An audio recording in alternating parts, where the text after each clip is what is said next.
गुजरात के मेहसाना में एक दर्दनाक हादसा पेश आया जिसमें कम से कम 7 मजदूरों की मौत हो गई।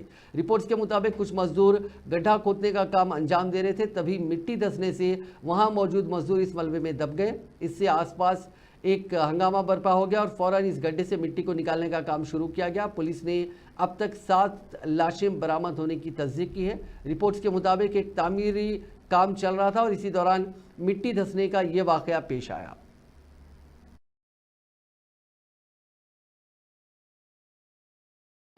थोड़ा